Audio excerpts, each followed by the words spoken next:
भी करना है and I just want to share that thing and that is what rhetoric और prosody पे हम लोग बात कर रहे थे। We were talking about rhetoric and prosody and yeah या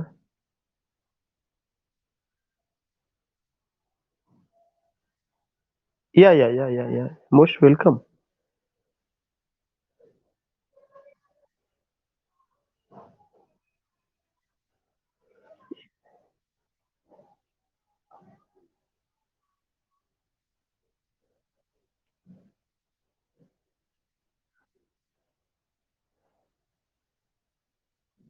Yeah, first introduce yourself because here I have shared a screen. Then I don't know ki who are you and because you are not visible. Yeah, actually I am getting your voice, but I don't know who are you. Yeah, Tipu Sultan ji. या your now this time your voice में जो सुल्तान की voice में जो दम था वो थोड़ा सा डाउन हो गई थी। तो आई वाज जस्ट गेसिंग कि आई वाज गेसिंग कि whether you are Tipu Sultan. या टीपू सुल्तान, जो आपका क्वेश्चन है मैं जरूर आज के ही सेशन में इसको जरूर वो करूंगा। आपने मुझे माइंड मतलब मेरे माइंड में ये चीज डाल दिया है। मैं जरूर डिस्कस करूंगा इस चीज को। एक्चुअली में 8 बजे या 8:10 से ग्रामर की क्लास चलने लगेगी। तो मैं पहले सोच ये रहा हूँ कि पहले हम लोग जिस क्लास के लिए यहाँ पे इकट्ठा हुए हैं उसे मैं थोड़ा सा प्रोसीड कर लूँ। तो मैं जरूर आज ही सेशन में आपसे डिस्कस करूंगा इसको जो है। मैं ज़रूर बताऊँगा। जो भी स्ट्रैटेजी है और भी जो चीज़ें हैं, उसे मैं आपसे ज़रूर शेयर करूँगा। तो रिमेंबर दैट कि मैंने जो बात आपसे किया था, वो ब्लैंक वर्स, फ्री वर्स और हीरोइक कपलेट को लेके बात हुई थी और मीटर को भी लेकर के। तो आप इस पेज में देखेंगे कि मीटर को लेकर के कुछ पॉइंट्स हैं, जो आपको यहाँ याद करने हैं और मैं उसको शेयर भी कर रहा हूँ। जिन-जिन चीज़ों पर मैं कहूँगा कि आपको इसको लेके चलना है, या अगर मैं किसी चीज़ को ये कहता हूँ कि इसको आपको नोट करना है, तो you have to go with those points. कि उसको अच्छे ढंग से, मैंने हमेशा कहा कि always you have to make a diary. वो डायरी हर समय आपके पास होनी चाहिए। जब भी लेक्चर शुरू हो, always you have to pen, whether black pen, blue pen, अगर आप दोनों यूज करना चाहते हो उस हिसाब से चीजों को आप अपने पास रखिए और तुरंत उसको वहीं पे नोट कर लीजिए। डेट वाइज आपका लेक्चर होना चाहिए। उस लेक्चर में जो ये नोट्स है ये तो आपके पास है ही है। अगर any extra point if you find, या if I tell any point in a simple and lucid language जो दूसरी तरह से आपको मिलता है, तो वो भी चीजें आपको नोट कर लेना चाहिए। देखिए, सबसे पहला चीज कि जब आज सुबह की क्लास में मैंने मीटर आपको बताया था, तो मैंने मीटर के बारे में यही कहा था कि stressed and unstressed pattern of syllable, stressed and unstressed pattern of syllable is called metre. आपको उसके आगे कोई डिफिनीशन नहीं याद करना है, नहीं तो आप कंफ्यूज हो जाएंगे और वह चीज आपको कॉम्प्लेक्स लगने लगेगी। अगर जो इसमें लिखा हुआ इसमें भी वही बात कही गई है, लेकिन शायद वह दूसरे ढंग से कही गई है। आपको एक चीज और ध्यान में रखना है कि जब आप मीटर की बात करते हैं तो इसमें तमाम तरह के मीटर के शब्द आए हुए हैं, क्वांटिटेटिव, सिलेबिक, असेंचुअल, असेंचुअल सिलेबिक। इससे आपको कोई मतलब नहीं है। ये केवल जानकारी के लिए यहाँ पे रखा गया कि ये उसके नाम होते हैं। लेकिन जो अभी नीचे आएगा मीटर, वह मीटर बहुत इंपॉर्टेंट है। और उसके पहले इससे रिलेटेड क्वेश्चन पूछा जाता है कि मोनोमीटर क्या मतलब होता है। तो मोनोमीटर का मतलब होता है 1 फुट। और ध्यान में रखिएगा, जहां पर भी शब्द मोनो आएगा, मोनो का मतलब होता है single. Mono means single. Always, चाहे जो है आपका ड्रामेटिक मोनोलॉग होगा वर्ड, चाहे मोनोसिलेबिक वर्ड होगा, चाहे मोनोमीटर होगा। मोनो का मतलब होता है सिंगल। बाकी आप समझ रहे हैं कि मोनोमीटर का मतलब क्या हो जाएगा, 1 फुट होगा। और जिसमें 1 फुट होगा, 1 फुट बराबर 2 syllables. You have to learn these points. And what are those points की monometer means 1 foot, dimeter means 2 feet. जब 2 होगा तो फुट किस में तब्दील हो जाएगा, फीट में तब्दील हो जाएगा। Trimeter means 3 feet, tetrameter means 4 feet, pentameter means 5 feet, hexameter means 6 feet, heptameter means 7 feet, octameter means 8 feet. अब आपको ये समझना है कि जितना भी आपने फीट वर्ड यूज किया, जब आप इसको जो है मल्टीप्लाई 2 से करेंगे तो वह सिलेबल में बदल जाएगा। जैसे अगर अभी मैंने लास्ट वाला कहा कि ऑक्टामीटर मीन्स 8 फीट, अगर मैं 8 फीटर को 2 से मल्टीप्लाई करूंगा तो यह कितने सिलेबल में बदल जाएगा? 16 सिलेबल में बदल जाएगा। तो ये बहुत कॉमन सी चीज है जो हम सबको याद रखना है कि monometer 1 foot, dimeter 2 feet, trimeter 3 feet, tetrameter 4 feet, pentameter 5 feet, hexameter 6 feet, heptameter 7 feet, octameter 8 feet. अब आप ध्यान में रखिए, ये तो जो है मीटर का एक बताया क्या कि ए अगर मीटर होगा तो ए सिलेबल होगा। लेकिन अगर आपको ध्यान में रखना, अगर इसमें आयाम्बिक जुड़ जाएगा, जैसे अगर ये हो गया आयाम्बिक मोनोमीटर, तो आयाम्बिक मोनोमीटर का मतलब ये हो जाएगा एक ऐसा मीटर जिसमें केवल और केवल जो है 1 फुट है और 2 सिलेबल होगा। आयाम्बिक मोनोमीटर, आयाम्बिक डाईमीटर, आयाम्बिक ट्राईमीटर, आयाम्बिक टेट्रामीटर, आयाम्बिक पेंटामीटर। इसका मतलब ये हो गया कि जो मीटर होगा, जो असली मीटर है वह इनके साथ आगे जुड़ करके बनाएगा। अगर आयाम्बिक मोनोमीटर है तो इसका मतलब कि उस लाइन में मीटर तो आयाम्बिक है, लेकिन जो फुट है वो कितना फुट? केवल 1 फुट है, कितना है? 2। Are you getting my voice? Just I want to know, are you getting my voice?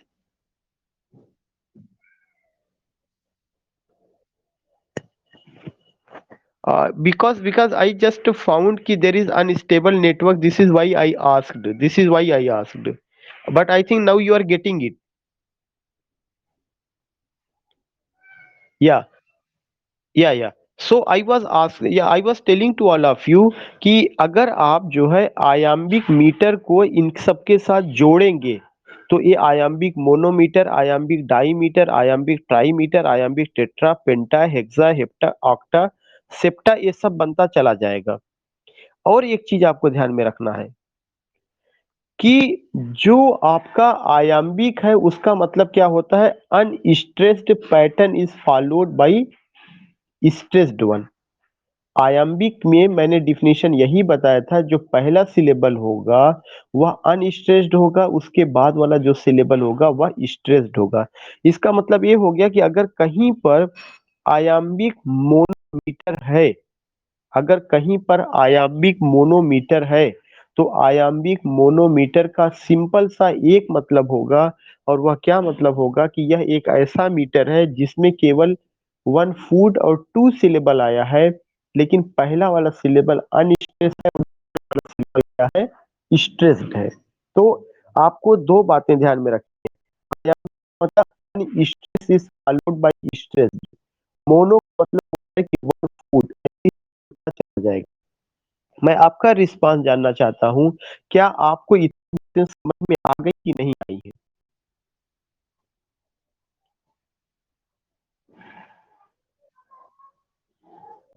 My voice is breaking. अच्छा, और किसी का, किसी को, other person can, other they can मी।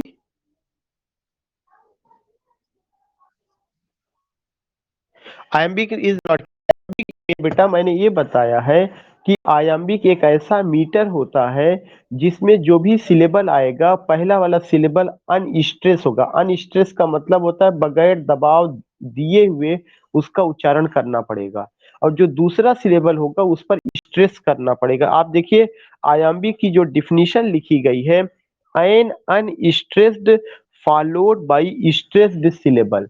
इसका मतलब ये हो गया कि उस आयाम्बिक में जितने भी सिलेबल होंगे, सारे सिलेबल जो है शुरू का जो पहला सिलेबल होगा वह अनस्ट्रेस होगा, बगैर दबाव डाले हुए उच्चारण करना पड़ेगा। दूसरा स्ट्रेस होगा, उस पर आपको जोर डालना पड़ेगा। इसी चीज को क्या कहा जाता है? असेंट और अनअसेंट। अनअसेंट का मतलब बगैर दबाव डाले हुए, विदाउट प्रेशराइज, और असेंट का मतलब होता है दबाव डाल करके। जैसे अगर मैं ये कहूं कि अगर एक कोई पोयम, अगर आप याद रखिएगा, जैसे मैं कहूं कि 5 years have passed 5 summers with the length, जो 5 है इस पर आपको दबाव नहीं डालना, 5 में एक सिलेबल आया है, मतलब एक एक सिलेबल है।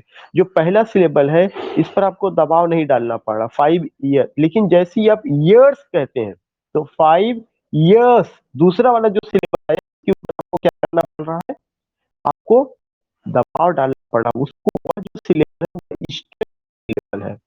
जो 5 था वह कौन सा सिलेबल था, अनस्ट्रेस्ड सिलेबल था। तो मेरे को समझ में आया होगा, और अगर नहीं समझ में आया होगा तो फिर मुझे स्क्रीन शेयर करके आपको बताना पड़ेगा। इतनी चीजें क्लियर हो गई हैं। हाँ, चूंकि अगर सिलेबल आपको सुबह में समझ में आ गया होगा, जो मैं कहना चाहता हूँ वो चीजें समझ में आ जाएंगी। जैसे मैंने जो उदाहरण दिया है, कहाँ का दिया है, टिंटन अबे का दिया है। टिंटन अबे की ये लाइन है, 5 years have passed, 5 summers with the length and again I hear. आपको पता है कि टिंटन अबे किसमें लिखी गई है, ब्लैंक वर्ड्स में लिखी गई है। और जो ब्लैंक वर्ड्स होता है उसमें क्या होता है, आयाम्बिक पेंटामीटर होता है। तो आयाम्बिक का मतलब क्या हो गया, unstressed followed by stressed one. Penta का मतलब क्या होता है, 5 feet और 10 syllable। इसका मतलब टिंटन अबे में जो लाइन यूज की गई है उसमें 10 syllable आया है। तो 10 में से 5 अनस्ट्रेस्ड है और 5 स्ट्रेस्ड है। तो जो पहला सिलेबल आएगा वह क्या होगा, अनस्ट्रेस्ड होगा, दूसरा स्ट्रेस्ड होगा, तीसरा अनस्ट्रेस्ड होगा, चौथा स्ट्रेस्ड होगा, पांचवा अनस्ट्रेस्ड होगा, छठा स्ट्रेस्ड होगा, सातवां अनस्ट्रेस्ड होगा, आठवां स्ट्रेस्ड होगा, नौवां अनस्ट्रेस्ड होगा और 10वां स्ट्रेस्ड होगा। तो मेरे ख्याल से ये चीज आपको और क्लियर समझ में आ गई होगी कि आयाम्बिक मीटर को आप कैसे, मैं इतना इसलिए इस पे पूछ रहा हूँ क्योंकि रियली में मीटर जो है that's a complex thing, it's not easy to understand. ऐसा नहीं कि बहुत बड़ी चीज है, समझ में आ जाता है, लेकिन शायद ग्रेजुएशन या पीजी लेवल पे अगर हमें उस तरह से बताया गया होता तो इतनी दिक्कत ना होती। दिस इज वाई मैं आपसे बार बार रिस्पांस आपका जानना चाहता हूँ। या या जो पोइट्री की लाइन आप लिखना चाहते हैं वो आपको कुछ नहीं करना है। जो टिंटन अबे पोयम है, टिंटन अबे पोयम आपको वर्ड्सवर्थ की मैं पढ़ाऊंगा भी, आपके पास किताब भी होगी, आप पढ़े भी होंगे। टिंटन अबे पोयम की हर लाइन जो है किसमें है, वह आपका जो है ब्लैंक वर्ड्स में लिखी गई। उसकी कोई भी एक लाइन आप लिख ले लीजिएगा, या आप जॉन मिल्टन की पैराडाइज लास्ट की कोई भी लाइन आप ले लीजिएगा, पैराडाइज रिगेन की कोई लाइन आप ले लीजिएगा। उन सब में जो है आयाम्बिक पेंटामीटर आपको मिलेगा। मेरी बात क्लियर हो रही है? हाँ। उसके बाद जो है आपको दूसरा चीज जो मैंने आपको बताया, आयाम्बिक के बाद देर इज अ वर्ड ट्रॉकिक। देखिए पहले आया एक चीज आपको ध्यान, क्वेश्चन कैसे बनता है, आयाम एक क्वेश्चन पूछा जाएगा कि आयाम्बिक मीटर क्या है, तो आपको तुरंत माइंड में क्लिक करना चाहिए कि iambic meter means unstressed syllable is followed by stressed one. Number 1 point. Iambic का उल्टा क्या होता है, ट्रॉकेइक होता है। आपको याद होगा जब आयाम्बिक मीटर है, आयाम्बिक के बाद एनापेस्टिक है, एनापेस्टिक के बाद ट्रॉकेइक है। अब आप कह रहे होंगे कि मैंने एनापेस्टिक नहीं पढ़ाया, ट्रॉकेइक क्यों पढ़ाया। ट्रॉकेइक आपको इसलिए पढ़ा रहे हैं कि आयाम्बिक का उल्टा ट्रॉकेइक है। अगर आपको आयाम्बिक समझ में आ गया तो ट्रॉकेइक तुरंत समझ में आ जाएगा।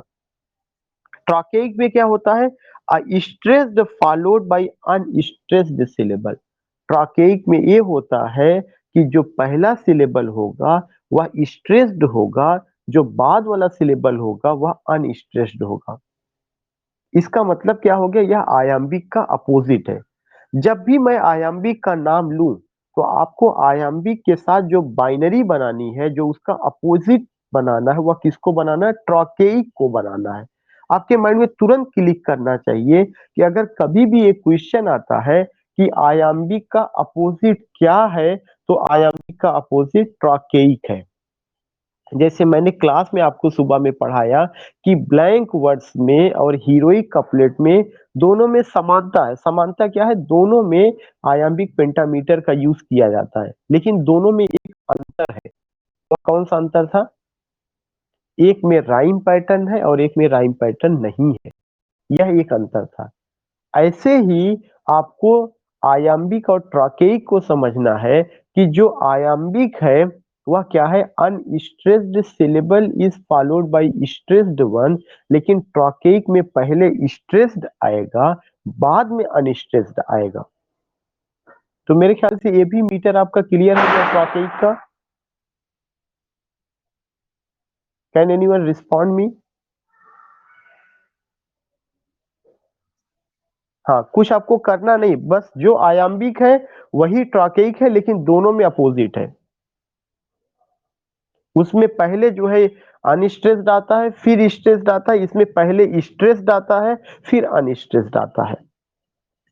उसके बाद देखिएगा एनापेस्टिक। एनापेस्टिक के बारे में आयाम्बिक के बाद आया हुआ है।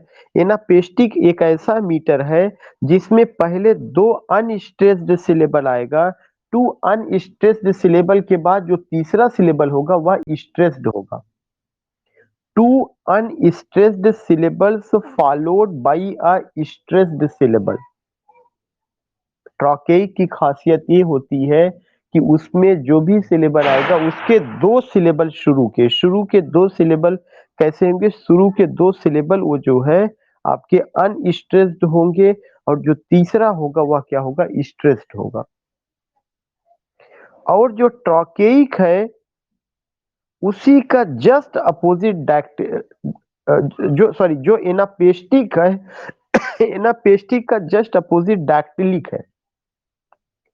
एनापेस्टिक का जस्ट अपोजिट कौन सा है, डैक्टिलिक है। और डैक्टिलिक में क्या होगा, डैक्टिलिक में पहले एक स्ट्रेस्ड सिलेबल आएगा, और उस एक स्ट्रेस्ड सिलेबल के बाद जो है टू अनस्ट्रेस्ड आएगा।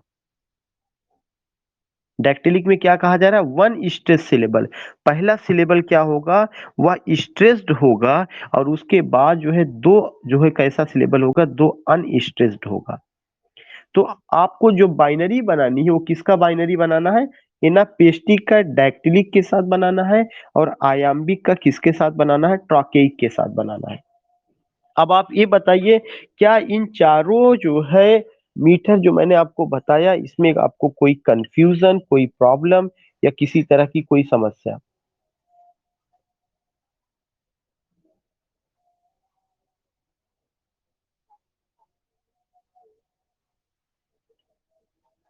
हाँ, मुझे भी ऐसा लगता है कि you are getting it easily, because उससे चीज़ें क्लियर हो जाए। आपको कोई उसमें केमिस्ट्री नहीं लगानी, कोई मैथमेटिक्स नहीं लगाना है। बस आपसे जो पूछा जाएगा वो यही पूछा जाएगा कि ट्रॉकेइक जो मीटर होता है उसकी क्या पहचान है? तो आपको तुरंत पता होना चाहिए कि जो ट्रॉकेइक है या किसका अपोज़िट है, आयाम्बिक का अपोज़िट है। आयाम्बिक में सर ने क्या बताया था? ये बताया था कि उसमें unstressed is followed by stressed. इसका मतलब ये हो गया कि जो ट्रॉकेइक है उसमें stressed is followed by unstressed. अब उसके बाद आपको दिमाग ये लगाना है कि जो आपका एनापेस्टिक है इसमें क्या है, एनापेस्टिक में टू अनस्ट्रेस्ड सिलेबल पहले आएगा, टू अनस्ट्रेस्ड के बाद वन स्ट्रेस्ड सिलेबल आएगा। अब इसका बाइनरी क्या बनेगा, इसका अपोजिट क्या बनेगा, डैक्टिलिक बनेगा। तो जब आप इसका अपोजिट करेंगे तो यही करना है कि पहले वन स्ट्रेस्ड सिलेबल, उसके बाद क्या आएगा, टू अनस्ट्रेस्ड सिलेबल आएगा। One stressed syllable, then after it two unstressed syllable. मुझे रिस्पांस कम मिल रहा, मुझे ऐसा लग रहा है कि शायद जो है लोग मजबूरी में कह रहे हैं कि समझ में आ रहा है, या they are not getting response.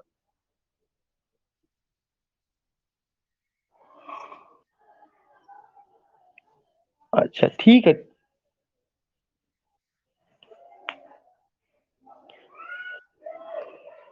देखिए ये क्वेश्चन बहुत ही सिग्निफिकेंट है जो भी आपने उठाया।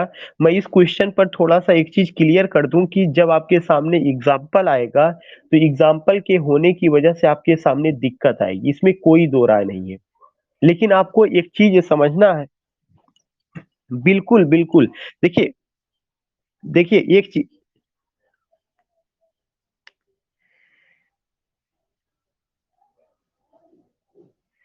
देखिए सबसे बड़ी चीज मैडम, अगर आप प्रैक्टिस भी कर,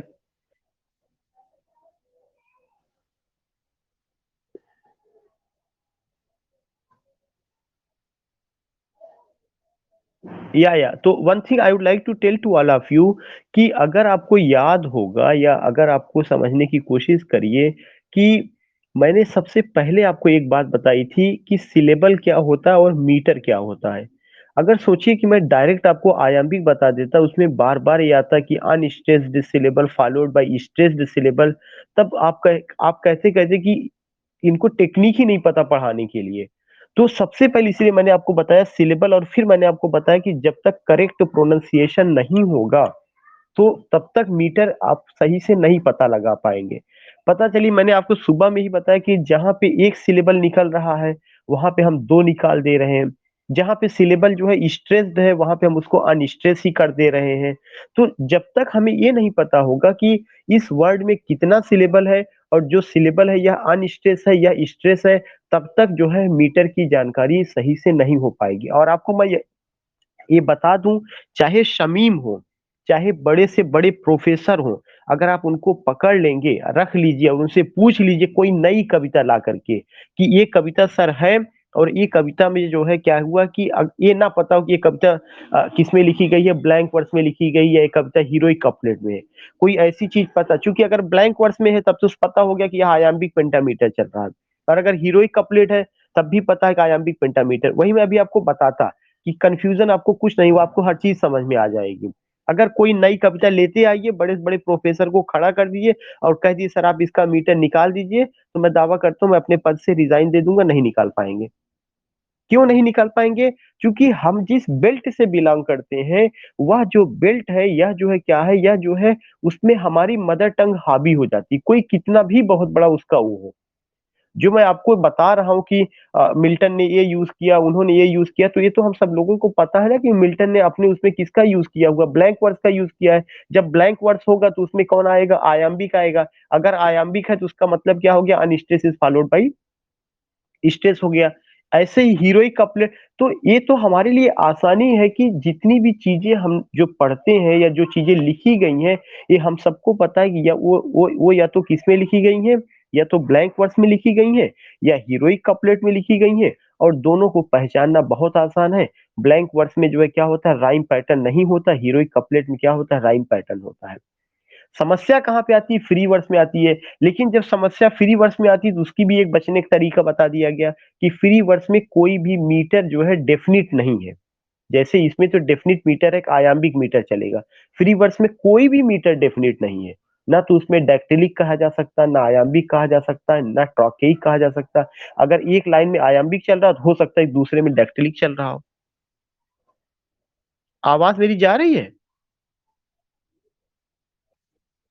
तो तो आपको या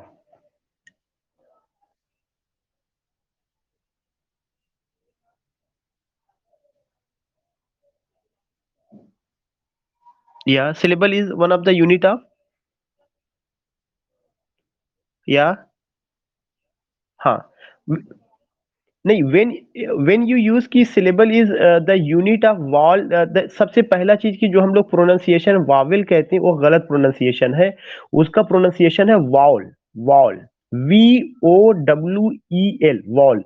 वहां पे केवल एक सिलेबल निकलता है। जब आप उसको वावेल कहते हैं तब आप उसमें दो सिलेबल निकाल दे रहे हैं। जैसे अगर आपको मैं कहूं वावेल आप लिखिए, तो वावेल लिखने का मतलब VAVEL, यही जब आप लिखेंगे तभी उसका प्रोनाउंसिएशन वावेल होगा। और जबकि उसका स्पेलिंग क्या है? VOWEL। आप जब कहते हैं वाव, तो वाव की स्पेलिंग क्या है? VOW ही तो है। और उसी वाव में EL लग करके क्या बन गया? वॉल। लेकिन हम लोगों को वही मैंने बताया कि being the student of UP board, हमेशा हमारे टीचरों ने यही कहा ये क्या है? वावेल है। और हम उसका प्रोनाउंसिएशन वावेल वावेल ही कहते हैं और उसमें दो सिलेबल निकाल देते हैं। उसका प्रोनाउंसिएशन वावेल ना होके वॉल है। तो जो हम ये कहते हैं it's the unit of wall, तो ये केवल यूनिट ऑफ वॉल ही नहीं, अनडाउटली उसमें वॉल तो आएगा जहां पे हमारा साउंड रुक रहा है। But the important thing is that it's the unit of word. जो शब्द होता है उस पार्टिकुलर शब्द उसमें आपका डिफिनीशन को मैं रिजेक्ट नहीं कर रहा हूं मैडम, आपका जो डिफिनीशन है बिल्कुल परफेक्ट है। लेकिन अगर हमें किसी चीज को समझाना है कि कैसे यह जो है यूनिट ऑफ वॉल होगा, तब वह चीज़ थोड़ा-सा डिफ़िकल्ट होगी। You can just tell anyone कि पार्ट ऑफ वर्ड, शब्द का वह हिस्सा, वेयर आर साउंड, जहाँ पे हमारी आवाज़ स्टॉप्स नेचुरली ड्यूरिंग प्रोनंसिएशन, शब्द का वह हिस्सा जिसका उच्चारण करते समय हमारी आवाज़ स्वाभाविक रूप से रुक जाती है, वह हिस्सा जो है क्या कहा जाएगा? वह हिस्सा जो है आपका सिलेबल कहा जाएगा। इसका मतलब एक शब्द में एक सिलेबल हो सकता है और एक शब्द में एक से अधिक सिलेबल हो सकता है। सुबह में मैंने बताया था जैसे ब्यूटीफुल है, ब्यूटीफुल में 3 सिलेबल है, क्योंकि जब आप उच्चारण करते हैं तो आपकी आवाज़ ब्यू, फिर टी, फिर फुल पर रुक रही है। ये 3 सिलेबल हो गया। लेकिन बहुत सारे ऐसे शब्द हैं जो मोनोसिलेबिक वर्ड है, जिसमें मैंने बताया था बो, शो, बॉल, जैसे मैंने बॉल बताया BOWL, जो ऐसी बॉल जो अभी प्रोनंसिएशन हम लोग कर रहे हैं वहां पे भी आप स्पेलिंग देखिएगा। उसको हम लोगों को क्या कहा जाता था? बाउल, बाउल कहा जाता था। हम लोग बाउल की प्रैक्टिस करते, that is a ball, BOWL, in the same वो वॉल, WOWEL। सो ये चीज है। बाकी जो आप डिफिनेशन बता रही वो सही है। और किसी को कोई चीज?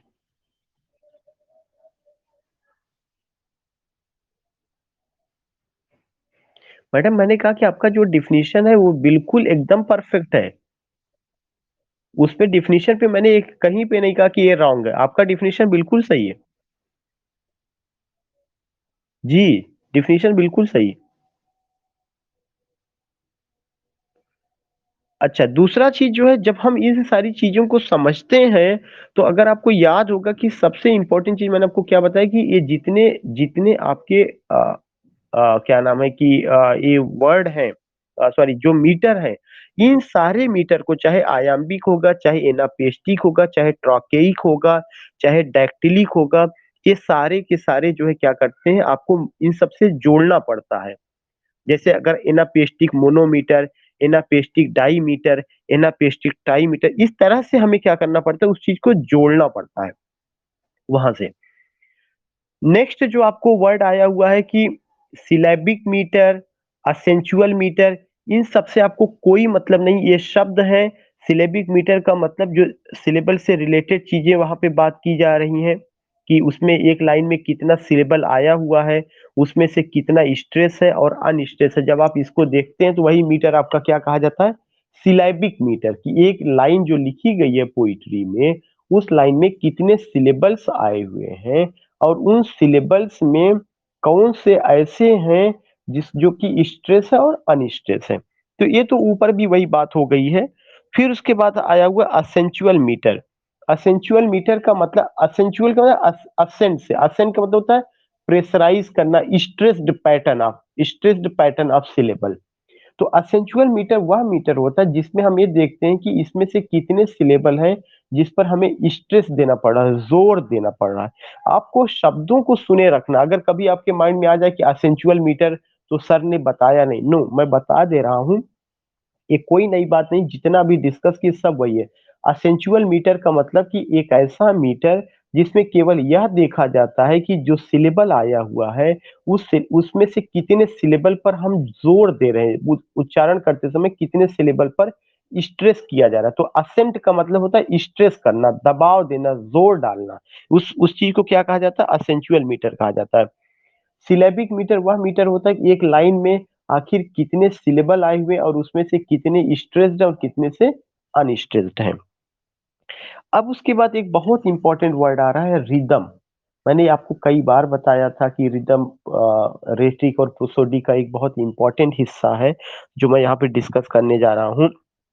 रिदम में बताया जा रहा है कि रिदम का मतलब कि varying pattern in the beat of the stresses are a sense in the stream of speech sound. जो लास्ट वर्ड है speech sound, that is very important.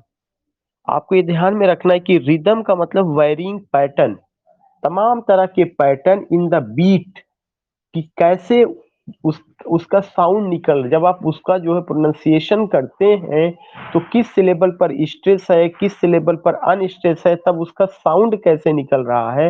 हम जब इसको देखने की कोशिश करते हैं तब उसका क्या होता है, that is called rhythm.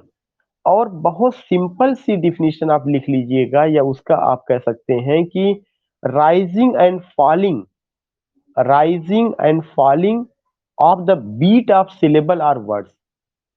You can note down rising and falling,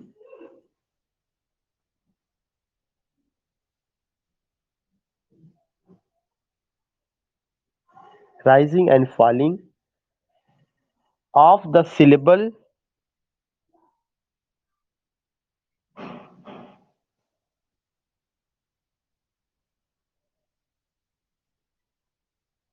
within a line of verse. Yeah, yeah, rising and falling of the syllables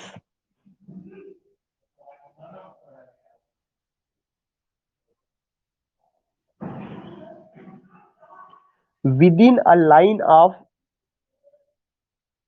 verse, within a line of verse.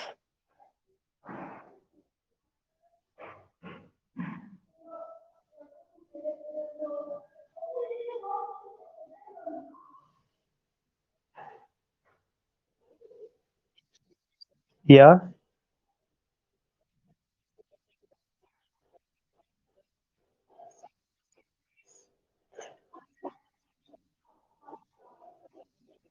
नहीं बेशक वो भी वो चीज, या अनडाउटली, चूंकि जब मैंने आपको लाइन अभी बताया था तो मैंने तुरंत आपका जो है यही कहा हुआ था वहां पे डिफिनीशन की। इसमें देखिएगा जो लाइन आया हुआ है, मैं आपको फिर से पढ़ रहा हूँ कि varying pattern in the beat of the stresses are accents in the stream of speech sound, speech sound. तो जो मैंने अभी आपको बताया, जो वर्ड आप बता रहे हैं बिल्कुल क्लियर है, उसमें एक चीज मैंने यही इतना बताया कि rising and falling of the syllables within a verse line, confirm हो रहा है उसके आगे। या आप, नहीं आप इसको भी कर सकते हैं, अभी मेरा सेंटेंस कंप्लीट नहीं हुआ, मैं उसी के आगे उस चीज को जोड़ता। हाँ उसी के, हाँ उसी उसी के आगे, अभी मैं पूरा अपनी लिखवा ही नहीं पाया ना सेंटेंस। हाँ लिखिएगा which contains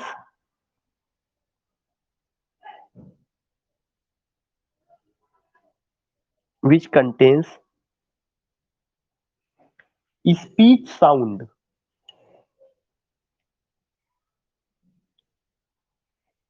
which contains speech sound.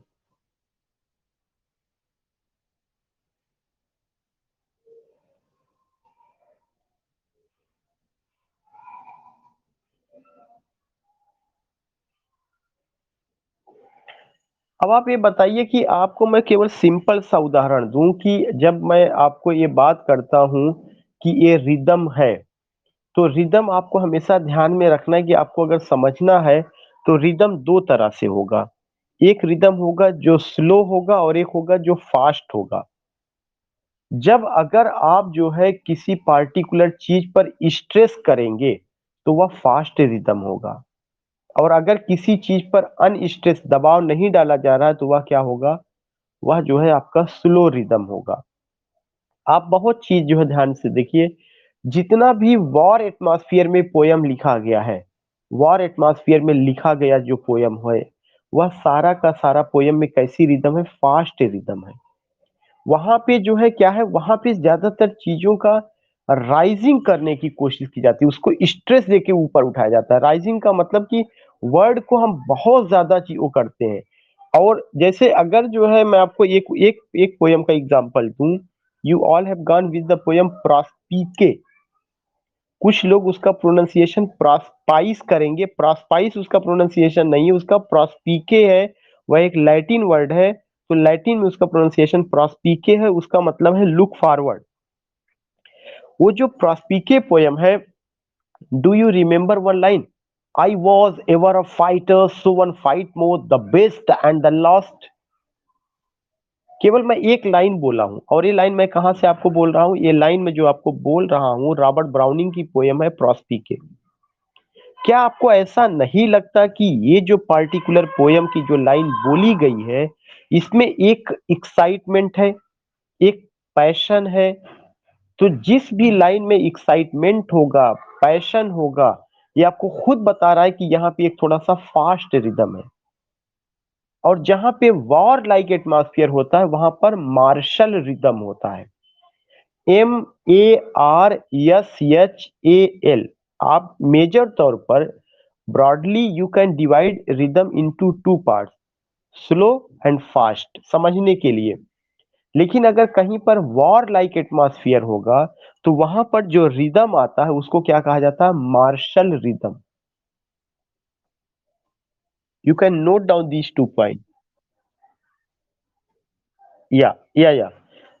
Just I'm telling you, there are two types of rhythm. One is slow and second fast. पहले तो रिदम की डिफिनीशन बता दी गई, फिर आपको बताया जा रहा है कि आप इस आधार पे रिदम को दो भागों में बांट सकते हैं, एक आपका स्लो है और दूसरा आपका फास्ट है।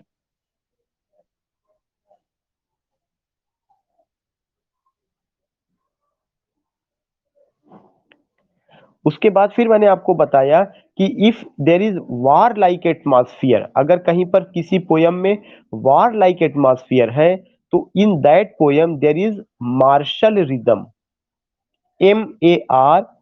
MARSHAL, marshal rhythm.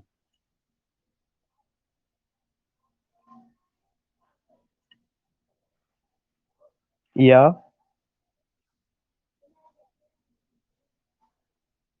When you go with the rhyme and rhythm, तो rhythm always it depends what, rhythm always depends upon the rising and falling of words, rhythm. But rhyme just it takes what? Rhyme takes the particular pattern of the words which ultimately occur in the end of the line. Sometimes it also comes in the middle of the line. In both rhythm and rhyme, speech sound is very important. But remember that except speech sound, in rhythm, sometimes speech sound is not important, but what? Spelling of those words are important. For example के लिए, अगर मैं किसी, जैसे मैं एक word बोलूं कि if I try to understand कि you get rhythm when you read the whole line, you get rhythm when you read the whole line. आपको रिदम तभी पता चलेगा जब आप पूरी लाइन को पढ़ते हैं या पूरी लाइन का जो है क्या कहते हैं कि एक स्टैंजा पढ़ेंगे। But to know the rhyme pattern, you only try to find out कि which word is going to similar to the two other words of the given stanza या in the line. For example, if I use the word कि 3 years she grew in sun and shower, nature shed a lovelier flower. It means that the very first line ends with the word shower, and shower is going to rhyme with flower. So to get the rhyme pattern, you don't need to evaluate or assess the whole line, because shar is only going to rhyme with flower.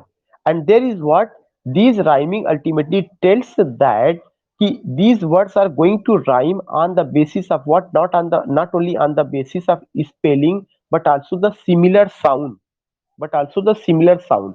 but there are some rhyme pattern, you will come to know that their sounds are not important, but spellings are important. For example, if I write live and if I write love, if any line, ऐसा कोई अगर line आता है जिसमें एक line में word lip से खत्म होता है, दूसरे में किससे खत्म होता है? लव से। तो अगर आप इसमें देखेंगे कि दोनों में फर्क क्या है, केवल आई और ओ का फर्क है, लेकिन साउंड बिल्कुल अलग है, लिव, लव। तो इस तरह के राइम पैटर्न को क्या कहा जाता है? आई राइम पैटर्न। आई राइम पैटर्न वह होता है जो आपको साउंड से समझ में नहीं आता, बल्कि उसकी स्पेलिंग को, उसके लिए आपको अपनी आंख गड़ानी पड़ती है, उसकी स्पेलिंग को देख के समझ में आता है। तो these are the two things कि आपको रिदम तभी पूरा पता चलता है या समझ में आता है जब आप पूरी उसकी लाइन को पढ़ते हैं। लेकिन जो राइम पैटर्न होता है उसके लिए you need a particular word की which word has similar sounds और सिमिलर स्पेलिंग। मेरे ख्याल से ये बात समझ में आ रही है।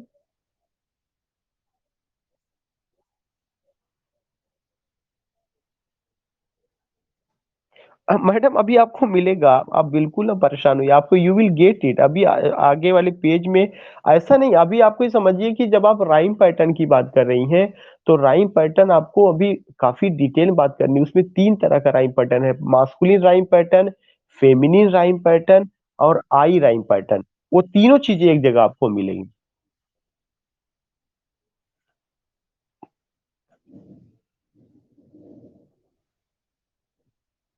अच्छा फिर ठीक है, अगर ठीक है आप लिख लीजिए, लिख लीजिए, लिख लीजिए। तो रिदम तो आपको समझ में आ गया ना?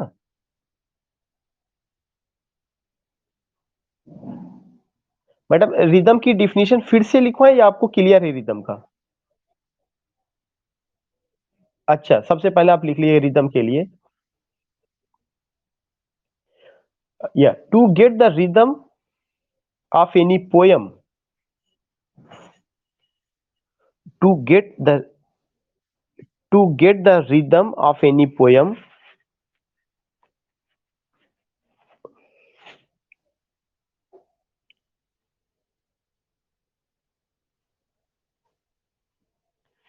या to get the rhythm of any poem, one one need to read one need to read the whole poem,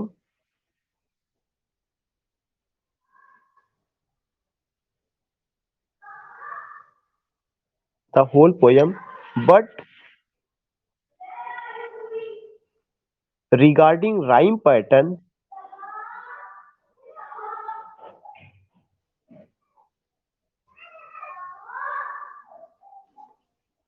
हाँ but regarding rhyme pattern one should go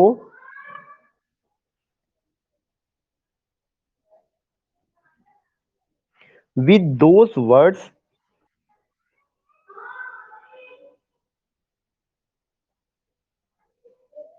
which have similar sound or spelling, which have similar sound, which have similar sound or spelling.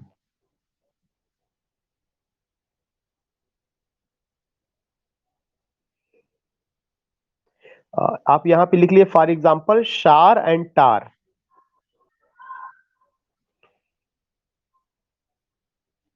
शार and tar, TOWER। जो हम लोग tower कहते हैं ना, उसका pronunciation टार होगा।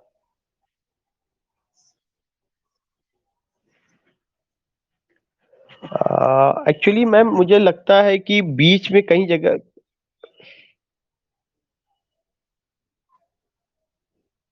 या हेलो।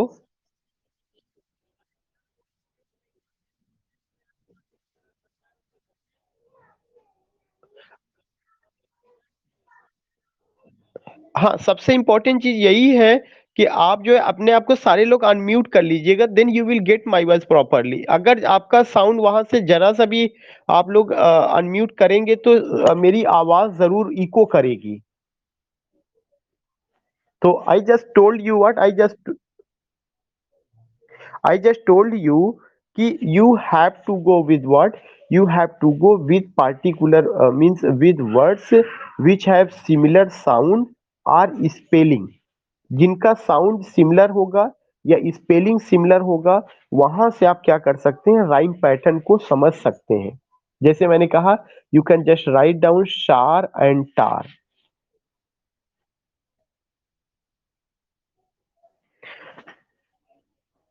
शार वही जो हम लोग शावर कहते हैं ना, शावर गलत प्रोनाउंसिएशन है, उसका प्रोनाउंसिएशन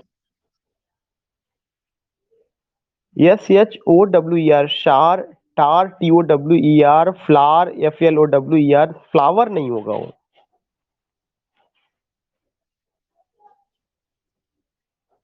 नहीं नहीं, मैं अमेरिकन बिल्कुल नहीं। नहीं, मैं अमेरिकन कहाँ बोल रहा हूँ मैडम, मैं जो है केवल वो बोल रहा हूँ जो मुझे मेरे प्रोफेसर्स ने मुझे बताया है। या अच्छा।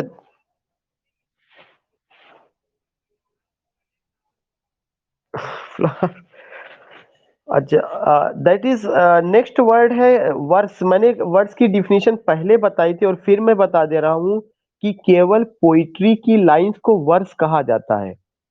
इसके अलावा कभी भी आप प्रोज की लाइंस को जो है, प्रोज की लाइंस को हमें वर्स नहीं कहना है। वर्स आपको ध्यान में रखना है कि वर्स किसकी लाइन को कहा जाता है, पोइट्री की लाइन को कहा जाता है। क्यों कहा जाता है? क्योंकि इसमें मेट्रिकल कंपोजिशन होता है, यह जो है मीटर में लिखी होती है।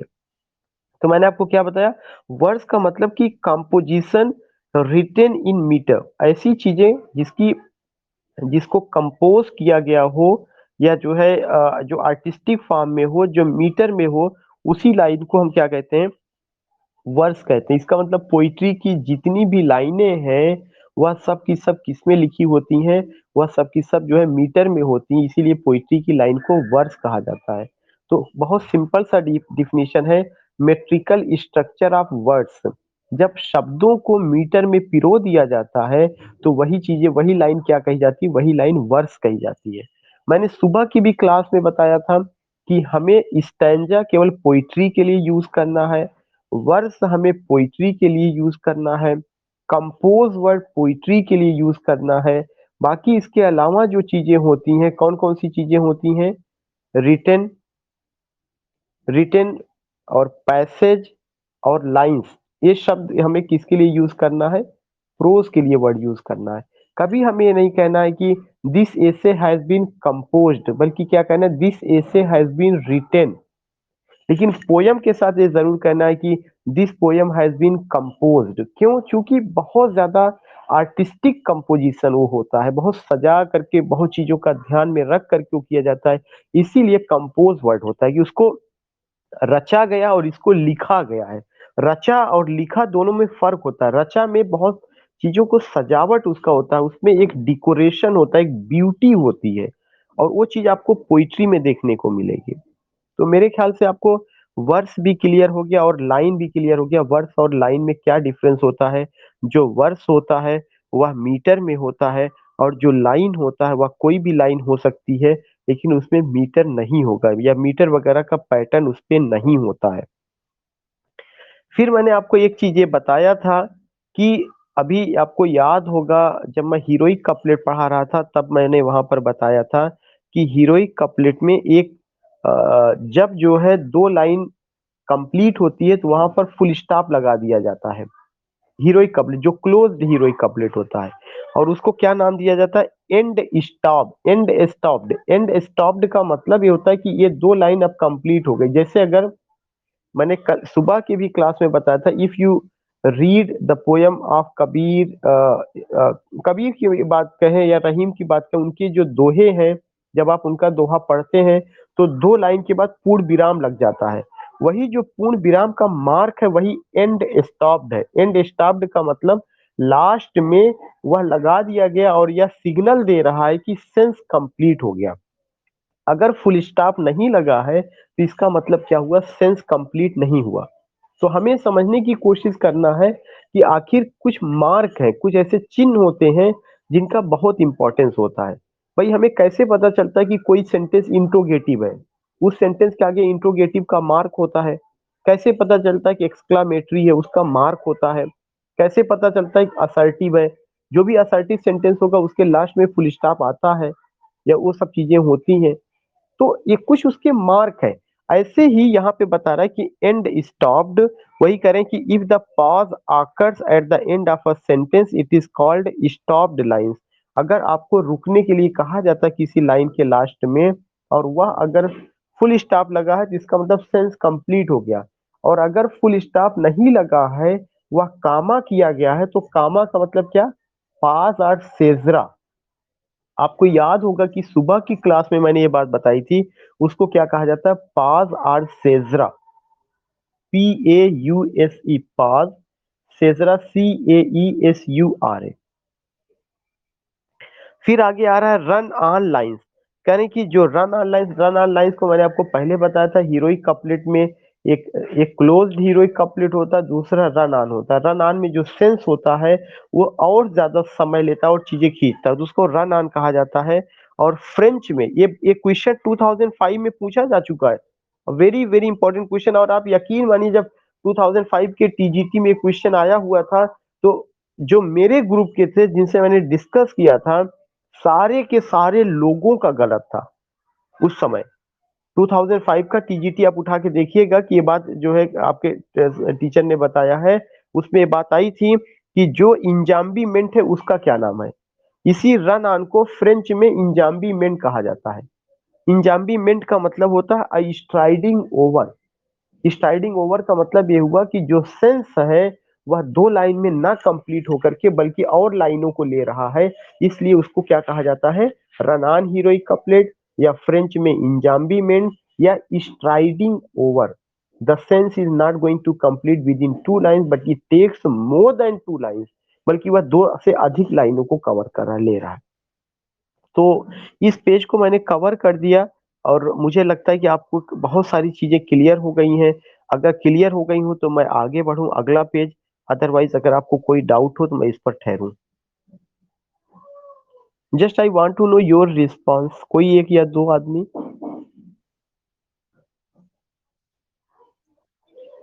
ठीक, ओके ओके।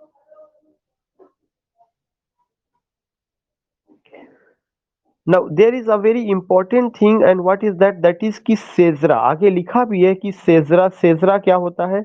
सेजरा के बारे में कह रहे हैं कि when a strong phrasal pause falls within a line.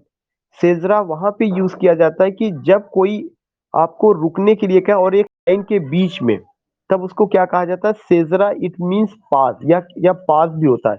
और सेजरा या पास को कैसे बताया जाता है, कामा, एक कामा, या जो है हीरोइक कपलेट जो लाइनें हैं उसके बीच में भी हो सकता है, और एक लाइन के अंत में भी हो सकता है। जैसे अगर 10 सिलेबल है, तो 10 सिलेबल के बाद जैसे ही 5 सिलेबल कंप्लीट होगा, 5 सिलेबल के बाद जो क्या होगा वहां पे एक कामा लगा दिया जाएगा। जैसे know then thyself, comma, presume not God to scan the proper study of mankind is man. तो आपको इसमें कुछ नहीं करना, जब भी क्वेश्चन पूछा गया है यही पूछा गया कि सेजरा का क्या मतलब है, तो सेजरा का मतलब स्टॉप, पास, इसका क्या मतलब होता है, ठहराव। और यह कब, ये भी पूछा जाता है कि इसका मार्क क्या है, फुल स्टॉप है, एक्सक्लामेटरी है, या जो है क्या कहते हैं और है। तो हमेशा ध्यान में रखना है, सेजरा जब भी आपको दिया जाएगा वो किससे दिया जाएगा, कामा से दिया जाएगा। और एंड स्टॉप्ड किससे दिया जाएगा, फुल स्टॉप से दिया जाएगा। मेरे ख्याल से ये पॉइंट भी आपका क्लियर हो जाना चाहिए। सेजरा,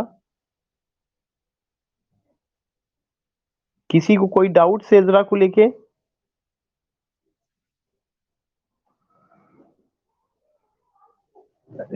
क्या चीज कंप्लीट हो जाता है।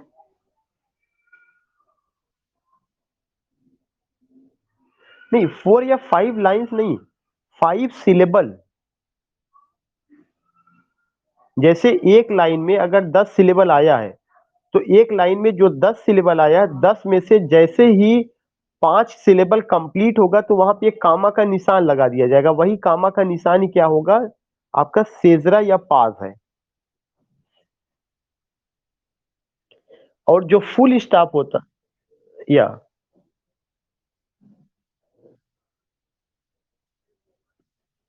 नहीं नहीं, इन्वर्टेड कॉमा नहीं। when you use inverted comma then it means you are saying the quotation of someone, that is another thing। सेजरा केवल सिंगल कामा होगा जो एक ठहराव के लिए इंडिकेट करेगा। जैसे मैं अभी एक आपको लाइन बता रहा हूं, एक लाइन जैसे मैं अगर बोलूं कि नो देन दाई सेल्फ, अब मैं ठहर गया, अगर मैं ठहर गया तो इसका मतलब दाई सेल्फ के बाद नीचे क्या लग गया, एक कामा लग गया है। बस वो कामा ही आपको क्या कहा जाता है, उसको लिटरेरी टर्म में क्या कहा जाता है, सेजरा या पाज कहा जाता है। वही कामा, और उसमें कुछ नहीं होता। ये जो है क्या होगा, नहीं, semi colon is another thing. Semi colon जो होगा वह कामा के ऊपर जब डॉट होता है तब उसको सेमी कॉलन कहा जाता है। जब कामा के ऊपर डॉट लगा होता है तब वो सेमी कॉलन होता है। But that's not semicolon, that's only comma. Hmm. Madam when you says कि this is a type of full stop, तो फुल स्टॉप का मतलब ये होता है कि कंप्लीट ठहराव, पूरी मीनिंग निकल गई। सेजरा का मतलब होता है कि केवल थोड़ी देर के लिए ठहराव, और ये जो है अलग अलग मार्क से इसको, अगर ये फुल स्टॉप जैसा होता तो सीधे वहां पे फुल स्टॉप ही लोग लगा देते। आपको बस आपको ये समझाने की मैं कोशिश कर रहा हूँ कि जैसे फुल स्टॉप जो होता है वह ये कहता है कि अब आपको बिल्कुल रुकना है। क्यों रुकना है? क्योंकि मीनिंग जो है क्लियर हो गई है। तो सेजरा ये कहता है कि आपको आपको जो है क्या करना है, जो बात आप कह रहे हैं, अपनी बात आप कहिए कहिए लेकिन ठहर करके। जैसे अगर मैं अभी किसी से संवाद करूं, आपको मैं अगर लेक्चर दूं और मेरी स्पीड इतनी तेज हो कि कहीं पता ना चले कि कौन सा सेंटेंस कंप्लीट हो रहा है, कौन सी बात मैं कह रहा हूं, कहाँ मुझे ठहरना चाहिए था, कहाँ नहीं ठहरना चाहिए था। इसका मतलब है कि मुझे सेजरा या पास का ज्ञान नहीं है। सेजरा या पास ये कहता है कि आप जब अपनी बात को रखिए तो एक एक चीज जो आप कह रहे हो, वो कहते समय कहीं ना कहीं थोड़ा सा ठहराव आएगा। जब वो जहां पे थोड़ा सा ठहराव आएगा, वह थोड़ा सा ठहराव थोड़ी देर का जो ठहराव होगा, वह किसके माध्यम से इंडिकेट किया जाएगा? केवल कामा लगा करके इंडिकेट किया जाएगा। और जो फुल स्टॉप होगा वह कंप्लीट ठहराव होगा। कंप्लीट ठहराव का मतलब कि आपने अपनी बात पूरी खत्म कर दी। और किसी को कोई डाउट? May I know? तो ये चीजें आपको ध्यान में रखना है कि सेजरा मैंने आपको बता दिया, मैंने आपको पास बता दिया, मैंने आपको इंड स्टॉप्ड बता दिया, मैंने आपको रन ऑन बता दिया, मैंने आपको क्लोज्ड हीरोइक कपलेट बता दिया, और सबसे इंपॉर्टेंट वर्ड जो अभी मैंने आपको बताया था, इंजाम्बीमेंट। इंजाम्बीमेंट फ्रेंच वर्ड है। वह किसके लिए आता है? वह आपका रन ऑन। उसी फ्रेंच वर्ड को क्या इंग्लिश में कहा जाता है? Striding over. कि उसका जो सेंस हो रहा है वह दो लाइन में ना कंप्लीट होकर के और अधिक लाइन में कंप्लीट हो रहा है। नाउ देयर इज, हाँ, इंजाम्बीमेंट का मतलब होता है, enjambment is a French word.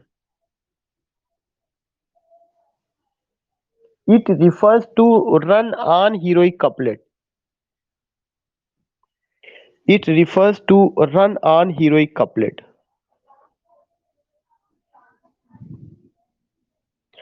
आप में से कोई मुझे रिस्पांस कर सकता है कि सुबह में क्लास में मैंने आपको ये बताया था कि जॉन कीट्स की एक पोयम है जो रन ऑन हीरोइक कपलेट में लिखी गई है?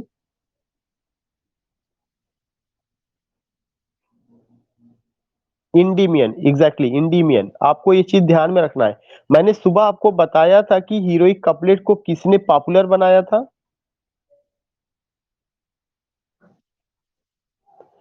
नहीं मैडम, नो। एडमंड वायलर तो पहले, जॉन ड्राइडन, एग्जैक्टली। और किसने परफेक्ट बनाया था? अलेक्जेंडर पोप ने। किसने सबसे पहले यूज किया था हीरोइक कपलेट को? Geoffrey Chaucer, legend of good women में, एग्जैक्टली exactly। आपको ये सब चीजें याद करिए रहना, क्योंकि आपको संडे का जो है टेस्ट होगा, और संडे को जो टेस्ट होगा वो रेट्रिक प्रोसोडी पर ही होना है। ये सारी चीजें आप अभी से याद करिए, करके रखे रहिएगा रेट्रिक प्रोसोडी को लेके। एक और बहुत इंपॉर्टेंट पॉइंट है, वो आपका क्या है? Sprung rhythm. That's very important. और about sprung rhythm just I want to say, एक तो यही दिया जाता है कि स्प्रंग रिदम का कॉन्सेप्ट किसने दिया? स्प्रंग रिदम का कॉन्सेप्ट जो है जीएम हॉपकिंस ने दिया, जिरार्ड मैनले हॉपकिंस। मैडम ये बताइए, अभी आपने इंजाम्बीमेंट पूछा था, वो क्लियर हो गया कि नहीं हुआ? क्योंकि बीच में बात दूसरी शुरू हो गई। अच्छा, नहीं, इंजाम्बीमेंट ENJAMBEMENT, इंजाम्बीमेंट। अब देखिए जो नेक्स्ट पॉइंट है स्प्रंग रिदम। स्प्रंग रिदम से रिलेटेड चीजें आपको ध्यान में रखना है कि स्प्रंग रिदम, या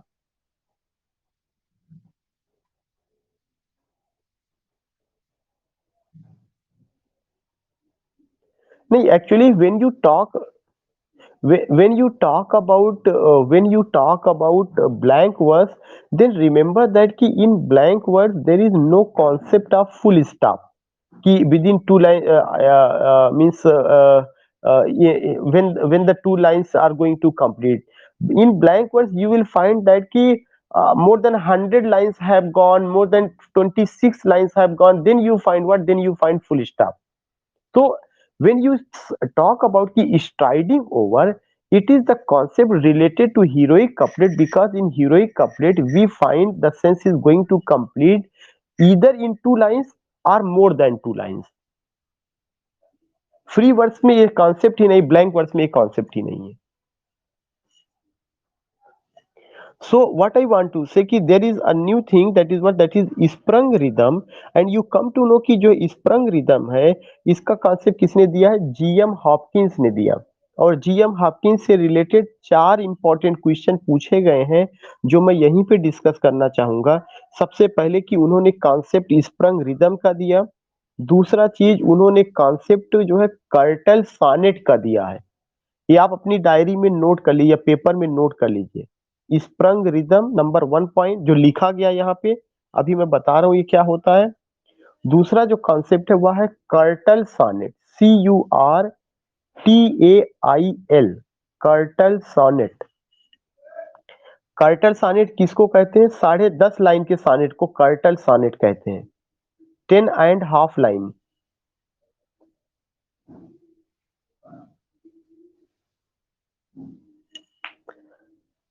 10.5 लाइन. और कर्टल सॉनेट का एग्जाम्पल भी मैं आपको लिखवा दे रहा हूं. एक पोयम है जिसका नाम है pied beauty, PIED, pied beauty, BEAUTY, pied beauty. The example of curtal sonnet is pied beauty.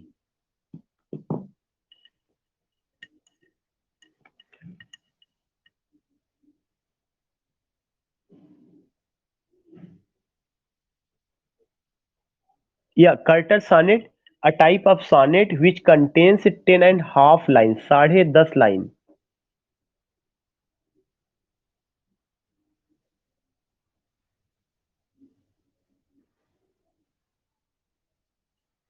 10.5 lines. Curtain sonnet का कॉन्सेप्ट किसका है? जीएम हॉपकिंस का है. जीएम हॉपकिंस का पूरा नाम है जीरार्ड मैनली हॉपकिंस. जीरार्ड की स्पेलिंग है GERARD, जीरार्ड. मैनली की स्पेलिंग है MANLEY, मैनली हॉपकिंस. एक और क्वेश्चन पूछा जाता है कि मॉडर्न एज के पहले पोएट कौन से रहे? तो GM Hopkins was the first modern poet. Note down this point also. GM Hopkins was the first modern poet.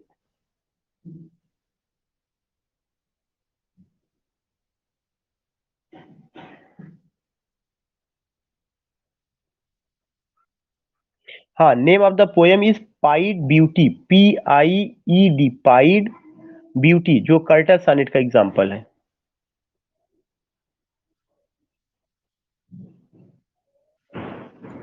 नहीं, thou art indeed just lord जो मैडम है वो जो है 14 लाइन्स में, वो पेट्रार्चन मॉडल पर है. जो पेट्रार्चन मॉडल ऑफ सॉनेट है उस पर वो आधारित है. Thou art indeed just lord, that's not a curtal sonnet, क्योंकि वो 14 लाइन्स का जो ट्रेडिशनल सॉनेट है जो जॉन मिल्टन ने लिखा, शेक्सपियर ने लिखा और लोगों ने लिखा 14 लाइन्स में, वो जो है उसका एग्जाम्पल है thou art indeed just lord. लेकिन जो पाइड ब्यूटी है उसमें केवल 10.5 लाइन रही है.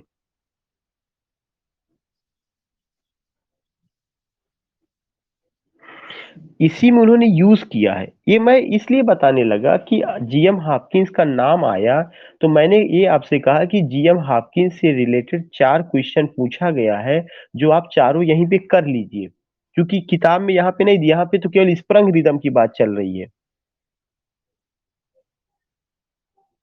इसलिए मैं इसको लिखवा रहा हूँ आपको. देखिए, लेक्चर का मतलब ये है कि उस समय उससे रिलेटेड जितने भी क्वेश्चंस आए वो सारी चीजें आपकी पॉकेट में आ जाना चाहिए. मतलब इट्स माय रिस्पांसिबिलिटी कि you should not miss even a single question. और जो आप पूछ रहे हैं कि क्या स्प्रंग रिदम का इस पे, तो जो ये स्प्रंग रिदम है, इस स्प्रंग रिदम का यूज उन्होंने उसी कर्टल सॉनेट में किया है. और उनसे रिलेटेड मैंने 4 बातें बताई। पहली बात मैंने बताई कि उन्होंने स्प्रंग रिदम का यूज़ किया, मतलब पहले आदमी जिन्होंने स्प्रंग रिदम का यूज़ किया। उन्होंने कर्टर सॉनेट का इजाद किया, मतलब सबसे पहले आदमी जिन्होंने कर्टर सॉनेट का यूज़ किया, वह मॉडर्न एज के पहले पोएट रहे हैं। ये 3 पॉइंट। एक पॉइंट रह गया है, वह कौन-सा पॉइंट रह गया है? वह पॉइंट ये रह गया है, that is what, that's very important, कि वो जो पॉइंट है, उसको उन्होंने एक और तरह का सॉनेट लिखा जिसका नाम है टेरिबल सॉनेट। सब्जेक्ट मैटर पर वो रहा था, terrible sonnet.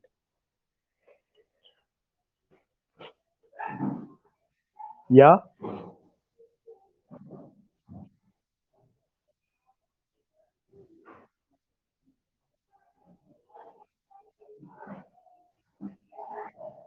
Next one is sprung rhythm, आपको बताए ही है।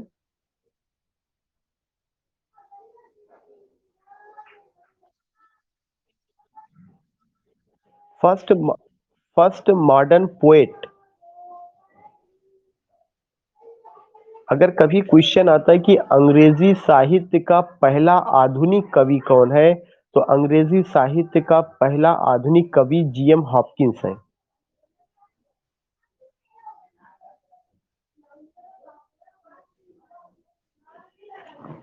इसके अलावा जो आपको और ध्यान में रखना है कि उन्होंने एक और तरह का सॉनेट लिखा जो जो क्या है, terrible sonnet. TERRIBLE, terrible sonnet.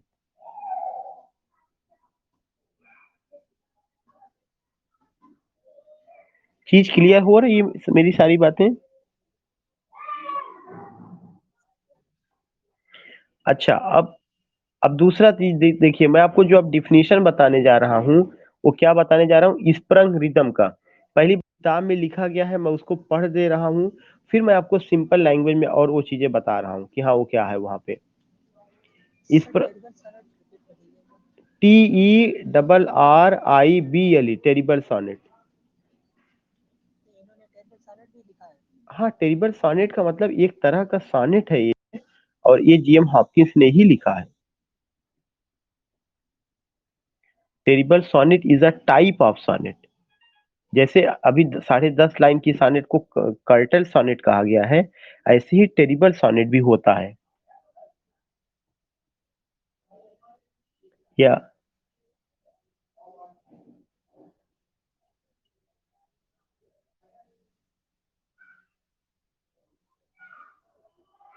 उसके पहले कर्टल सॉनेट।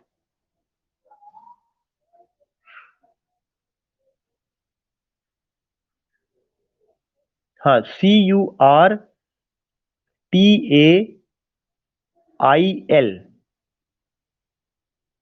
कर्टल सॉनेट का मतलब होता है 10.5 लाइन की कविता।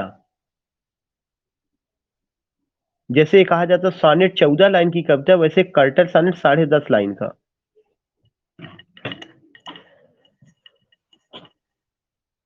हाँ, क्या करिए मैडम?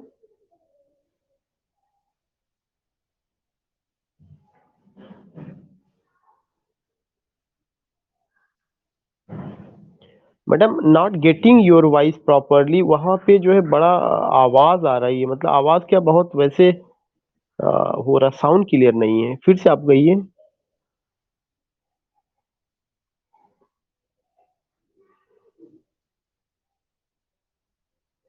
अच्छा ठीक है, अगर आपको मेरी आवाज जा रही होगी, तो जो भी दिक्कत होगी, प्रॉब्लम होगी, आप मेरे व्हाट्सएप नंबर पे उस चीज को लिख करके भेज दीजिएगा, मैं उसको एक्सप्लेन करके आपको भेज दूंगा। जो पॉइंट मुझे लगता है, एक आध पॉइंट आपको थोड़ा सा मिस हो रहा है। अब जो मैं बात बताने जा रहा हूँ स्प्रंग रिदम, यह बहुत ही इंपॉर्टेंट है स्प्रंग रिदम। और चूंकि जो आप पढ़ रहे हैं ना, ये इतने टेक्निकल शब्द हैं कि आदमी, जैसे मैं पढ़ाते पढ़ाते मैं खुद ऊब गया, मुझे लग रहा है जैसे मेरी बहुत सारी एनर्जी खर्चा हो गई।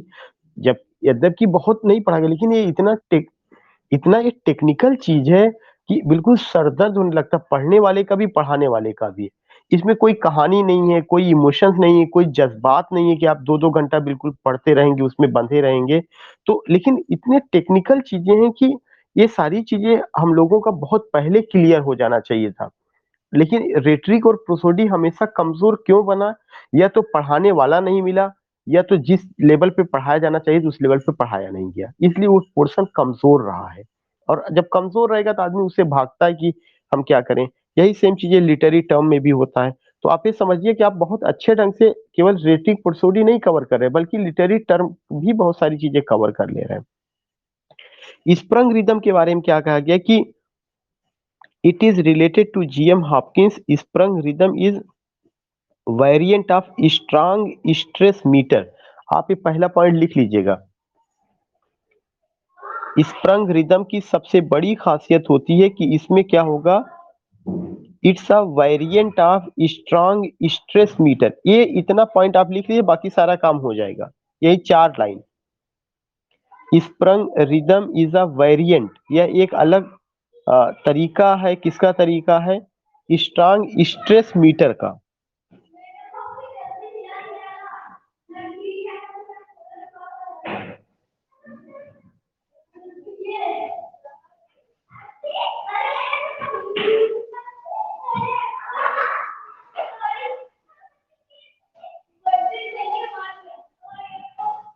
अच्छा, दूसरा सबसे बड़ा चीज होगा कि sprung rhythm it always starts with stressed syllable. एक पॉइंट ये भी लिख लीजिएगा, it starts with stressed syllable. Sprung rhythm में क्या होगा, it starts with stressed syllable.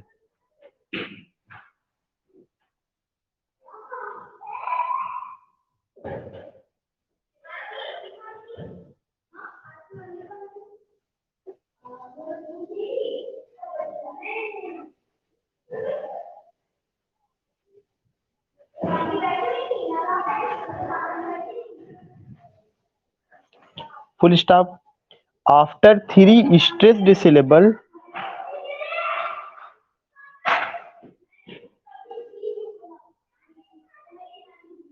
After 3 stressed syllable,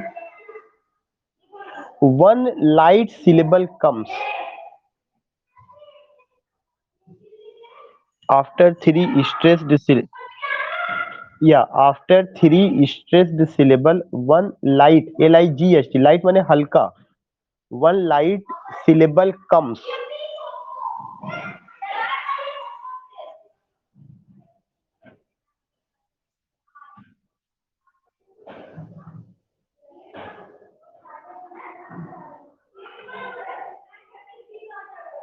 देखिए, आप बिल्कुल परेशान ना होइए, आप यहाँ पे इसको कर लीजिए। फिर मैं अभी आपको इसके बाद मैं शेयर कर रहा हूँ व्हाइट बोर्ड, उस पर मैं आपको स्प्रंग रिदम जब अच्छे ढंग से समझा लूंगा तभी मैं क्लास को बाइंड अप करूंगा। मैंने इसमें 3 बातें बताई हुई हैं। सबसे पहली बात ये मैंने बताया कि यह वेरिएंट है स्ट्रॉन्ग स्ट्रेस मीटर का। फिर मैंने बताया कि इसकी जो शुरुआत होती है वह किससे होती है, स्ट्रेस सिलेबल से। अगर आपको ये ध्यान में रहेगा कि स्प्रंग रिदम में हमेशा कौन सा सिलेबल, इसकी शुरुआत हमेशा स्ट्रेस्ड सिलेबल से होती है। और इसमें शुरू में 3 स्ट्रेस्ड सिलेबल आएगा। 3 स्ट्रेस्ड सिलेबल के बाद जो चौथा सिलेबल होगा वह लाइट सिलेबल होगा। बस यही एक पहचान है, स्प्रंग रिदम की सबसे पहचान यही है कि 3 सिलेबल शुरू का स्ट्रेस्ड होगा और चौथा क्या होगा, लाइट होगा या अनस्ट्रेस्ड होगा। तो जस्ट आई एम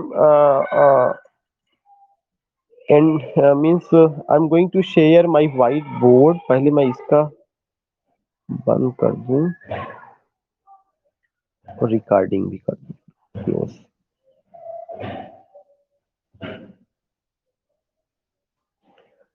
देखिए, मैं आपको फिर से बता रहा हूँ कि मैंने अभी क्या बताया। Sprung rhythm, RHYTHM। आपको ये पता है कि ये जो स्प्रंग रिदम है, यह स्प्रंग रिदम किसके, white board is not visible.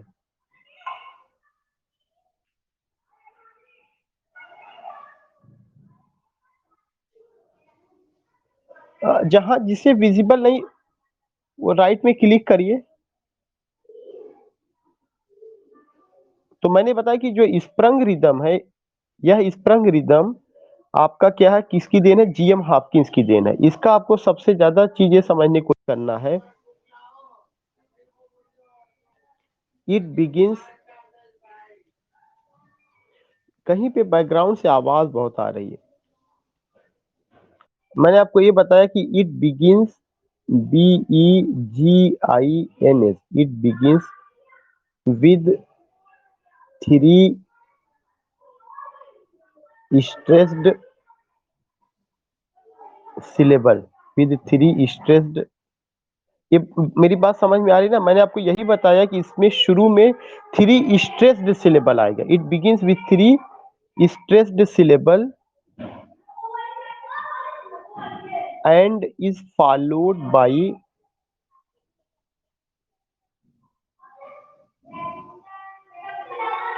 One light syllable.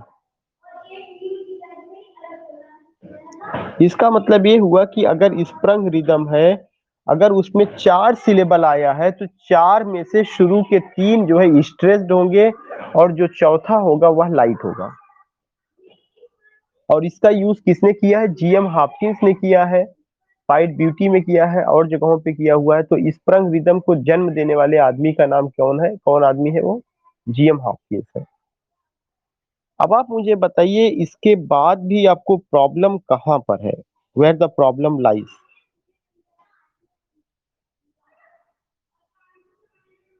इसके अलावा कोई और मैडम जो है बात कर रही थी, मैं थोड़ा सा सबका एक बार देख। वो हमेशा बनी रहेगी। आप ये समझिए इट्स लाइक अ ग्रामर या इट्स लाइक मैथमेटिक्स और केमिस्ट्री।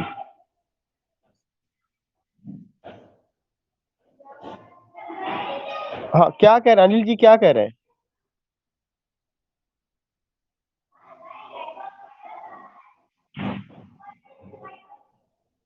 देखिए आप सारे लोग पहली बात तो अपने आप को म्यूट कर लीजिए। सब कोई म्यूट कर लीजिए। अनिल कुमार जी आप म्यूट करिए अपने आप को। Anil Kumar ji, mute yourself.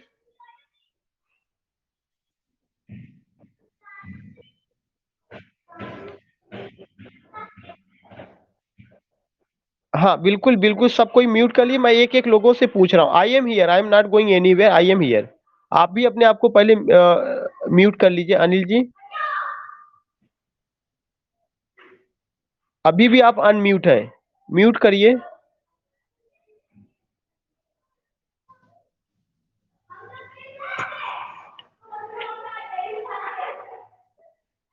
या मैं सबसे पहले अनिल जी से ही जानना चाहता हूँ। Anil ji, have you any problem?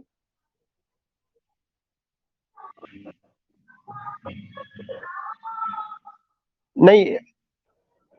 अच्छा, चीजें चलिए मैंने सबको कह दिया है कि they will follow the instruction. Class को लेके अभी कोई आपको कोई ऐसा पॉइंट है जो ना समझ में आया हो? अच्छा मैडम, एक एक लोगों से मैं खुद पूछ रहा हूँ। मैं बस जिससे कहूंगा वही म्यूट करके जवाब देगा। सोनाली मैडम आपको?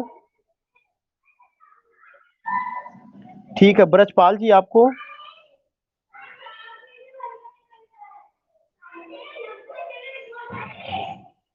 ब्रजपाल जी?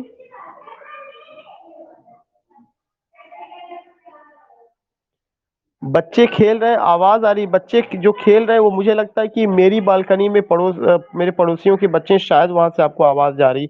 मेरी आवाज क्लियर जा रही कि नहीं जा रही है? आपको कहीं से कोई दिक्कत किसी चीज की? ठीक है। टीपू भाई आपको?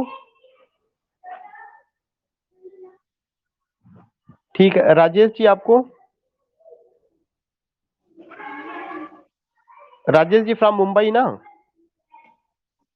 या अब मैं उन लोगों का, उन लोग चूंकि सबका नाम मैं नहीं ले सकता हूं, मैं उन लोगों से रिक्वेस्ट कर रहा हूं कि जिनको क्लियर नहीं है please they have to tell, या दे हैव टू से, एक एक करके। अगर कोई ऐसा हो जिसको कोई पॉइंट ना क्लियर हो तो he or she can share his or her experience.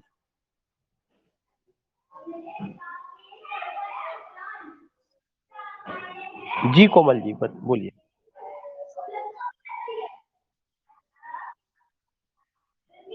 मैंने कोई बुक रिकमेंड नहीं की। मैंने लोगों से यही कहा है कि आप थोड़ा सा इंतजार करिए। मेरी जो किताब है इसका थर्ड एडिशन जो है दिसंबर में आ रहा है। आप जितना इधर उधर भागेंगे, जितनी किताबों के आप चक्कर में पढ़ेंगे उतना चीजें आप कंफ्यूज होंगे। आप जो है एक या दो पढ़िए, और लेक्चर को अगर आप मेरे सुनते जाएंगे तो ईश्वर चाहेगा तो आपका क्वेश्चन मिस नहीं होगा। बस इतना ही मैं रिकमेंड करूंगा। Sarika madam is also here. Sarika madam, मैं फोन करता हूँ आप उठाती नहीं है, खैरियत तो? सारिका मैडम।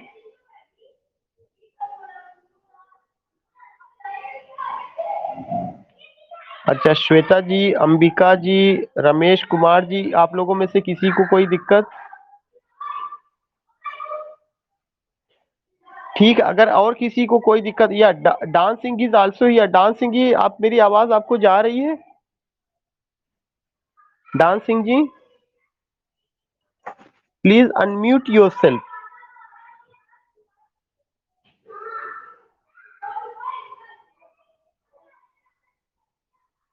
और आप, आपका भी रिस्पांस नहीं मिला, सारिका मैडम का भी नहीं मिल रहा। या या राजेश भाई, you can ask.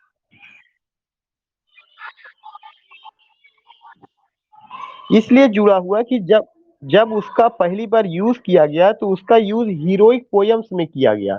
Heroic poems का मतलब ये होता था ऐसी पोयम्स में जिसमें जो है लव होता था, ब्रेवरी होती थी, मतलब रोमांस होता था, उस तरह की पोयम्स में पहले उसका यूज किया गया, इसलिए इसका नाम हीरोइक कपलेट पड़ा है। और उसको उसी के नाम पे इसका नाम हीरोइक मीटर रखा गया, ब्रेवरी से। या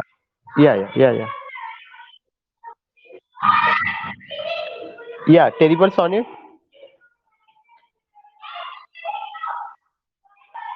टेरिबल सॉनेट एक ऐसा सॉनेट होता है जिसमें जो है हॉरिबल सब्जेक्ट मैटर को लिया जाता है।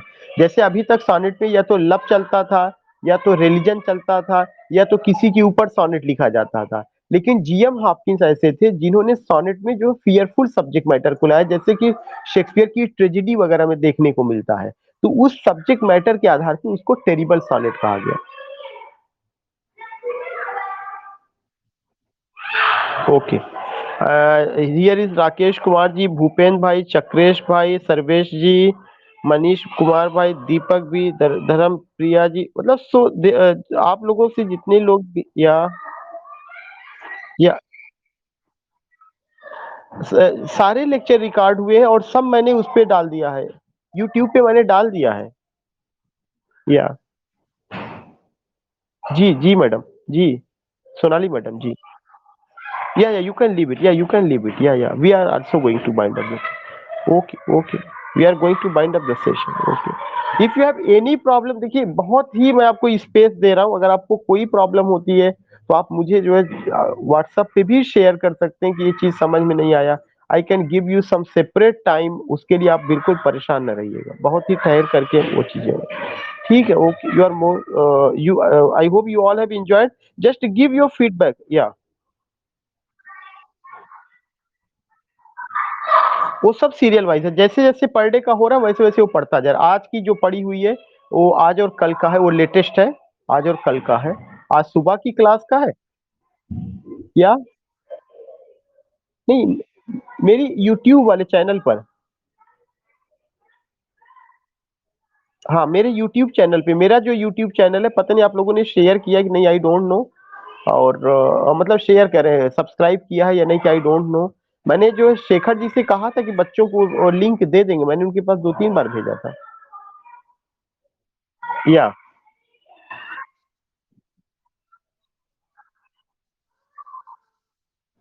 भाई, नहीं भाई, मेरी बात आप सुनिए, जिस जिस पर आप ये, जिस चैनल पे मैं आपको पढ़ा रहा हूँ, इस चैनल पे वीडियो जो होता है ये 24 घंटे के अंदर आता है। जैसे जो लेक्चर अभी मैं दिया गया, ऐसा नहीं कि ये तुरंत आ जाएगा। इस चैनल की इस ऐप की एक खासियत है कि इस ऐप पे जो आपका वीडियो होगा ये पढ़ाने के 3 घंटे बाद आना शुरू होता है। तो जब ये आएगा, जैसे अभी वाला जो आएगा, ये कल सुबह मुझे मिलेगा, तो कल सुबह मैं आपको 10 बजे के अंदर अंदर तुरंत का तुरंत अपलोड कर देता हूँ, एक भी चीज मिस नहीं करता हूँ। आप, नहीं तुरंत नहीं, ये ऐप की खासियत है, ऐप जो है आपको तुरंत नहीं देगा, 3 घंटे 4 घंटे के बाद देगा। और आपको ये भी पता होना चाहिए, जितना मैं वहां पे करता हूँ उसका यूआरएल भी मैं इस पे शेयर करता हूँ। मैं सारे वीडियोस जो है यहाँ पे अपलोड किया हूँ आपके इस ऐप पर, टीचमिंट ऐप पर भी। अगर आप जाएंगे तो आप देखेंगे वहां पर, जहाँ पे कि असाइनमेंट के बाद एक ऑप्शन है ना कंटेंट करके, उस पे सब पड़ा हुआ है। केवल उसको लिंक आपको टच, या या डाल सकते, या you can leave, you all have to join other class, you can leave, yeah, okay, you can leave. Okay, okay, okay, okay.